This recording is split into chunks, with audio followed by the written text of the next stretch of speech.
Hi, I'm Dominic. Thanks for watching Dominic's Woodworks, and today I'll be making a Christmas tree. Well, yes, before I state the obvious, it's not actually a Christmas tree, but with a little resawing it could be made from a Christmas tree. Or the remnants thereof. Anyway, that's a pretty easy project to make. You can make it from scrap wood, and unlike scrap wood, it makes for a good present. So, let me show you how I make it. And afterwards I also got kind of a present for you, which is a little template, but, well, we get to that after this one. Or this one. As far as materials go, on top of a bunch of scrap slats you also need a piece of dowel long enough for the tree and a bit more. A drill bit the size of the dowel is recommended to the extent that it's mandatory. You also need a piece of scrap for the top ornament as well as a chunk for the base. The concept is to stack a bunch of pieces to make a Christmas tree shape, which is basically a triangle. Depending on the size of decoration you want, you need to cut off pieces of varying number and length. It is important to make more than one piece of each length, and you will see why that is in a second, or maybe a few seconds more. I would recommend making groups of 4. You can now place them like this in order to see how the final tree will turn out size-wise. You could simply drill holes through the centers of the pieces and call it a day or a tree. But there is a secret to making the tree look oh so much more lifelike with oh so little extra effort. And while you have already seen this secret in action, let's revel in the hidden knowledge about to be revealed for a moment longer. That should do. The secret is to drill the hole off center and to be really anticlimactic about it. Having placed all the pieces in a boring triangular fashion, take a straight edge and draw a line from the center of the smallest to a point off to one side on the longest piece. The thing is that going too far out, literally speaking, will not give you a far out tree, but just look odd. I would recommend going for the 2/3 mark or maybe 3/4 at most. In addition to what you see here, you will also need a few short pieces for the trunk. Drilling the holes is really easy if you set up a small jig which consists of a scrap piece and a clamp. Draw a pencil line along the slat, then align the mark you made before with the bit. Place the clamp so that it acts as a stop you can rest the piece against, and make sure that your drill hits the center of the slat when you tighten down the clamp. Once satisfied with the hold position, transfer the mark from the slat to the jig and you're basically done. Except for drilling countless holes, but hey, you can have your kids do it. Seriously, it's that simple. This handy 5-year-old enjoyed it so much that she insisted that I make another tree so she could keep on using the drill press. Incidentally, we also did an Adventures in the Workshop video about the drill press, which you should check out.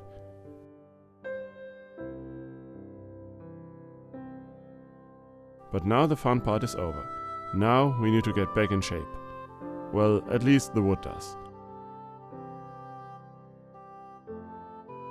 I'm sure there are better and more fun ways to do this. I opted for the belt sander and a roundish look for the pieces, which resulted in hours and hours of sanding and a bit of fingernail loss. Not something I would recommend for kids at all. An easier method would be to simply chamfer the pieces with a router or, more easily, on a router table. Even simpler would be to use a block plane for the chamfers. You could also round over the pieces, either with a router bit small enough, or with several passes of a plane at varying angles. But as you can see, I did it the hard way for your viewing pleasure. Then again, I also took the easy way by not sanding the pieces any further, but I do believe that the rough texture adds to the rustic, if not rugged look of the piece. I mean, come on, have you ever seen a Christmas tree with the bark polished smooth? All that is left to do is to thread all the pieces on the length of dowel, and unleash the aforementioned secret by flipping every other piece 180 degrees. There are many methods for making dowels, and buying them is certainly one of them. You can also use a chisel, a metal plate, a belt sander, or even a table saw. I will put some links in the description for that. You could also use the lathe, but I think that would be overkill. The dowels I used were leftovers from another project I can no longer recall. If you happen to have smaller pieces, there's a way to connect them. Cut off one end of each piece at a steep angle. I would recommend also sanding the cut faces for better connection. If you hold both pieces next to each other, you can pretty much make sure that both angles will be the same. Now you can start putting pieces on the first dowel. Then, once one or two pieces extend over the bottom of the angle, put the next piece of dowel in along with some optional glue.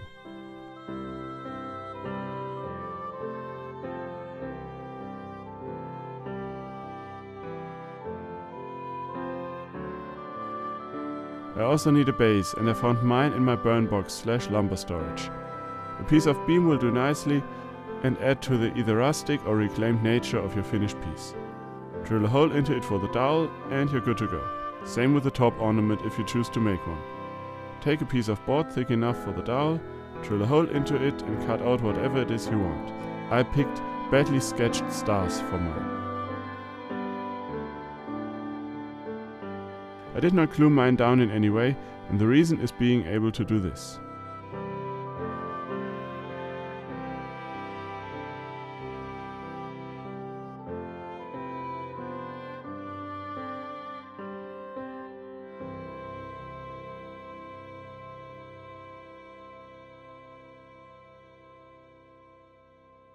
One thing I also want to show you is the difference between these two when it comes to the tip. I don't know whether you can see it. This one here, this one, I drew the line along the, off the center of the pieces, but for the top pieces I kind of hit center and there's not much alternation to be seen. Here for this one, I kind of marked center but then drilled off center and free up one hand.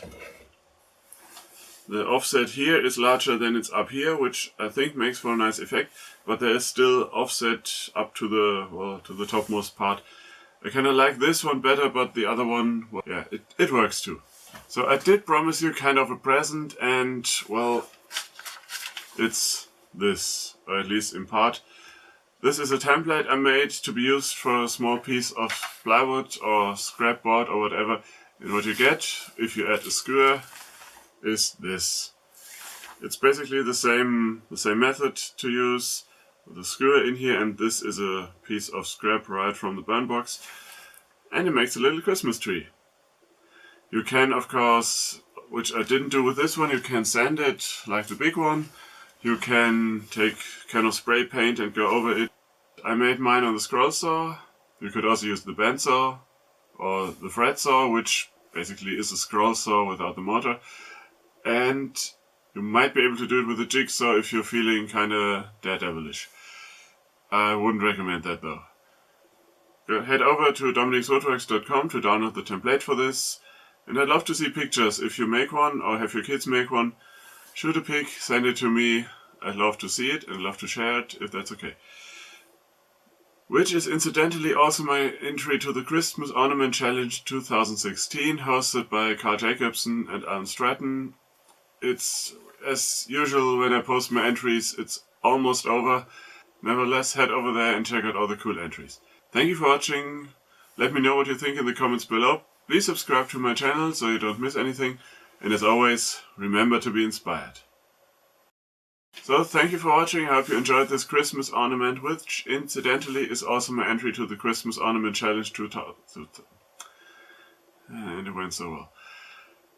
If you hold you can pretty much make sure that if you hold both pieces, you can pretty much make sure that both if you hold both I need to make outtakes for this.